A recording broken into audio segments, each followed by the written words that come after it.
Hi అందరూ ఎలా ఉన్నారు? ఓం నమో వెంకటేశాయ. నేనైతే 7 శనివారాల పూజ కంప్లీట్ చేసుకున్నానండి. అయితే కొందరు కొన్ని డౌట్లు అడుగుతున్నారు. దాన్ని క్లియర్ చేయడానికి నేను పూజ చేసుకుంటూ మీకు డౌట్ క్లియర్ చేస్తాను. ఫస్ట్ పీఠం ఏర్పరచుకోవాలండి. మనం తెల్లవారుజామునే లేసి తలస్నానం చేసుకొని మంచిగా స్వామివారికి యెల్లో శారీ ఇష్టం కాబట్టి నేనైతే యెల్లో శారీయే కట్టుకున్నాను. బ్లాక్ అండ్ యెల్లో శారీ కట్టుకోవడానికే ప్రిఫర్ చేశాను.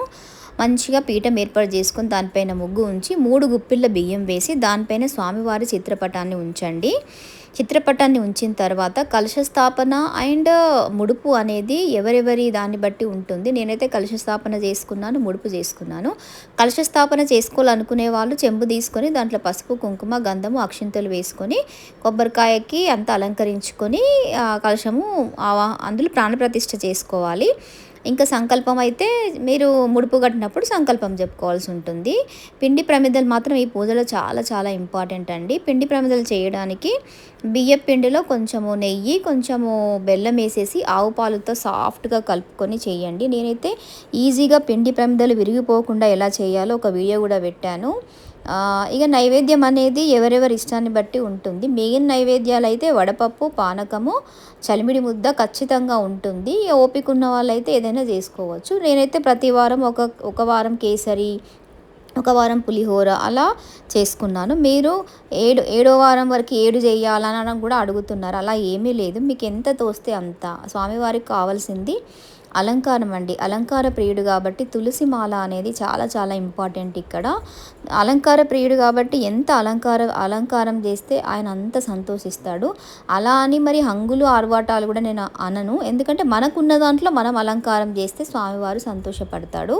అందుకని అలంకార ప్రియుడు. నైవేద్యాలు మీరు ఏం కన్ఫ్యూజ్ అవ్వద్దు. 7 నైవేద్యాలు పెట్టాలా అట్లా కన్ఫ్యూజ్ అవ్వద్దు. ఇంకా పూజ వీడియో పెట్టండి అని కొందరు అడుగుతున్నారు. నేను పూజ అలంకారం అంతా స్వామిని చేసుకున్న తర్వాత నేను వ్రతకథ అన్ని అష్టోత్తరాలు అవన్నీ అయితే యూట్యూబ్లో నేను పీజే హిందూ వాహిని అనే ఒక యూట్యూబ్ ఛానల్ ఉంటుంది. ఆ స్వామిని ఫాలో అయ్యే నేను చేశాను 7 వారాలు. చాలా బాగా చెప్తారు స్వామి. 1.5 అవర్ కథ ఉంటుంది. అసలు మొత్తం మన ఇంట్లో ఒక సత్యనారాయణ వ్రతం జరిగినట్టుగా పూజ చేపిస్తాడు. చాలా బాగా చేపిస్తాడండి. నేనైతే రికమెండ్ చేస్తున్నాను. నేను అదే ఫాలో అయ్యాను. నేను అందరికి కూడా అదే చెప్తాను. నేనైతే బుక్ చదవలేనండి. ఆయన ఎలా చెప్తే అలా ఫస్ట్ గణపతి పూజ నుంచి స్టార్ట్ చేస్తాడు. ప్రాణప్రతిష్ఠ చేస్తాడు. మొత్తము క్లియర్గా స్టెప్ బై స్టెప్ చెప్తాడండి. అదే ఫాలో అయ్యాను పూజకు మాత్రము. ఇంకా తర్వాత పిండి దీపాలకి మనకు మంచిగా నామాలు అలంకరించుకొని ఒక్కొక్క పిండి దీపంలో 7 వత్తులు వేయండి.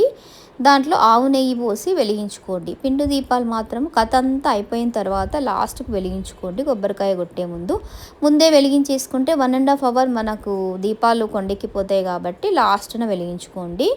మొత్తం అలంకారం అయిన తర్వాత కొంచెం ముందుగా ప్రిపేర్ చేసుకొని ఉంటే మాత్రం మీకు పూజ చాలా ఈజీగా అవుతుంది. ఇంకా ఏమన్నా డౌట్లు ఉంటే నాకు కామెంట్ చేయండి. ఇంకా మీకు ప్రసాదాలు అయితే వీలుని బట్టి మీరు చేసుకోండి. కాకపోతే వడపప్పు, పానకం అనేది స్వామికి ఇష్టం కాబట్టి అవి సమర్పించుకోండి. ఇంకా చూసారు కదా, మేమైతే ఆ వీడియో వినుకుంటూ పూజ చేస్తున్నాము. నేను మా వారు భార్యాభర్తల సమేతంగా అయితే చేశాము. మీకు వీలైతే మీ హస్బెండ్తో చేస్తే చాలా మంచిది. ఇంకా నాన్ వెజ్ కూడా తినొద్దండి. కొందరు అడుగుతున్నారు. నాన్ వెజ్ అస్సలు తినొద్దు. 7 వారాలు అయితే నేను అస్సలు నాన్ వెజే తినలేదు. మా ఆయన, నేను ఎవరమైనా. మళ్ళీ ఇంట్లో కూడా కింద చాపలు పడుకునే వాళ్ళము. బెడ్ పైన అసలు పడుకోకపోయే వాళ్ళము. ఈ నియమాలు అయితే పాటించాము. ఇంకా ఏం చెప్పనండి స్వామివారికి. ఇది నేను 2 సంవత్సరాలు ఇది సెకండ్ ఇయర్ నేను ఎప్పుడు చేసుకుంటూ ఉంటాను. స్వామి లీలలు అమోఘమండి. ఈ పూజ చేసిన వారికి సంతానము, విద్య, ఆరోగ్యము, ఐశ్వర్యము ఏది కావాలంటే అది స్వామి అలా ఇచ్చేస్తాడండి. మనకి భక్తి ముఖ్యము. కాకపోతే కొందరు నా కోరిక తీరట్లేదు అనుకుంటూ డిసప్పాయింట్ అయిపోతున్నారు. మీరు మాత్రం అస్సలు అలా డిసప్పాయింట్ అవ్వకండి. ఎందుకంటే 7 శనివారాల పూజ చేసేటప్పుడు తీరకపోయినా మీకు తర్వాత అయినా ఆ ఫలితం ఖచ్చితంగా మీ ఇంట్లో ఉంటుంది. అది మాత్రం మీరు గుర్తుపెట్టుకోండి. డిసప్పాయింట్ అవ్వద్దు. సాయంత్రం వేళ ఎలా పూజ చేసుకోవాలంటే పిండి ప్రమిదలన్నీ తీసేసుకొని పక్కన పెట్టేసుకొని మళ్ళీ స్వామివారిని పువ్వులు అవన్నీ తీసేసి ఫ్రెష్గా నైవేద్యం పెట్టుకొని దీపారాధన చేసుకుంటే సరిపోతుంది. వెంకటేశ్వర స్వామి అష్టోత్తరాలు, గోవిందనామాలు చదువుకుంటే చాలు. నైవేద్యం మళ్ళీ చెయ్యాలా అని అంటే అవసరం లేదు. పండు నైవేద్యం పెట్టచ్చు. మీకు ఓపిక ఉన్న వాళ్ళు నైవేద్యాల విషయంలో అయితే నేనైతే ఓపికనే చెప్తానండి. ఎవరికైతే ఇంట్రెస్ట్ ఉండి ఓపిక ఉంటుందో చేసుకోండి, పర్వాలేదు, చేసుకోవచ్చు. కాకపోతే నేనైతే పండు నైవేద్యమే పెట్టాను. ఇంకా పిండి ప్రమిదలు ఏం చేయాలి అని అంటే, పిండి ప్రమిదలు మీరు నెక్స్ట్ డే ఆవుకైనా పెట్టచ్చు. లేకపోతే ఈజీ టిప్ ఏంటంటే, పిండి ప్రమిదలు మొత్తం వాటర్లో వేస్తే డైల్యూట్ అయిపోతాయి కదా, అవి చెట్టుకైనా పోయొచ్చు. ఇంకా కలుషం పెట్టుకున్న వాళ్ళు కొబ్బరికాయ నెక్స్ట్ డే కొట్టేసుకోవాలి, ఆ నీళ్లు చెట్టుకు పోసుకోవచ్చు. ఇంకా సంకల్పం ముడుపు కట్టిన వాళ్ళు ఏం చేయాలంటే, ముడుపు దేవుడు మందిరంలోనే ఒక పక్కన పెట్టుకోవాలి. సంకల్పం చెప్పుకుంటాం కదా, ముడుపు ఎలా కట్టాలనేది కూడా నేను ఒక వీడియో చేశాను. ఆ వీడియో వెళ్ళి మీరు వెంకటేశ్వర స్వామి 7 శనివారాల పూజ ముడుపు అని చూడండి, ఉంటుంది. ముడుపు ఎవరైతే కట్టాలనుకుంటున్నారో వాళ్ళ కోసమే ఆ వీడియో యూజ్ అవుతుంది, చూడండి దయచేసి. ఇంకా మీకు ఏమైనా డౌట్లు ఉంటే నాకు కమెంట్ చేయండి. కాకపోతే ఎవరైతే చేయాలనుకున్న వాళ్ళు అనుకుంటున్నారో ఖచ్చితంగా పూజ అయితే చేయండి. చాలా సింపుల్గా, చాలా ఈజీగా మన ఇంట్లో ఉన్న పూజా సామాగ్రితోనే చేసుకోవచ్చు. హిందూ వాహిని యూట్యూబ్ ఛానల్లో స్వామి అయితే అలానే చెప్తాడు, మీరు ఆర్భాటాలకు వెళ్ళకండి, మీకు ఇంట్లో ఉన్న వాటితోనే మీరు శుభ్రంగా పూజ చేసుకోండి అని చెప్తారు. నేను కూడా అదే సజెస్ట్ చేస్తున్నాను. ఇంకా పండు నైవేద్యం అయితే మీకు తెలుసు కదా, ఖచ్చితంగా నేనైతే 7 శనివారాల పూజ అంటే శనిదేవుడితో కలిసి ఉంటుందని నల్ల గ్రేప్స్ అయితే ఖచ్చితంగా పెడతాను. దొరకనప్పుడు మీరు నల్ల ఖర్జూరాలు కూడా పెట్టుకోవచ్చు, ఎందుకంటే శనిదేవుడితో కలిసి ఉంటుంది కాబట్టి. ఎవరికైతే శని దోషాలు ఉంటాయో కూడా ఈ పూజ చేయడం వల్ల తొలగిపోతాయండి. ఇంకా ఆరోగ్య సమస్యలు ఉన్న వాళ్ళకి తొలగిపోతాయి, సంతానము చాలా కోరికలు తీరుతాయండి. స్వామిని నమ్మండి, నమ్మిన వారికి అన్యాయం చేయని ఆ గోవిందుడు అందరి వాడండి. మీరు కోరిక తీరలేదని మాత్రం డిసప్పాయింట్ అవ్వకండి. కొందరు చెప్తుంటారు కదా, సెకండ్ వీకే తీరింది, థర్డ్ వీకే తీరిందని, అలా ఏమి బాధపడకండి.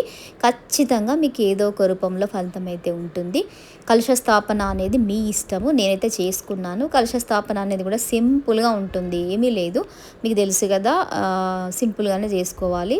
ఇంకా ఏం చెప్పానండి 7 శనివారాల వ్రతం గురించి, నా ఎక్స్పీరియన్స్ అయితే చాలా ఉన్నాయి. ముందు వీడియోలో కూడా నేను చెప్తాను. ఈ వీడియో నచ్చినట్టయితే మీరు లైక్ చేయండి, షేర్ చేయండి, సబ్స్క్రైబ్ చేయండి. ఇంకా ఏమైనా ఈ పూజ గురించి డౌట్లు ఉంటే మాత్రం నన్ను అడగచ్చు మీరు, నేను కమెంట్లో క్లియర్ చేస్తాను. ఓం నమో వెంకటేశాయ నమః. Thank you very much.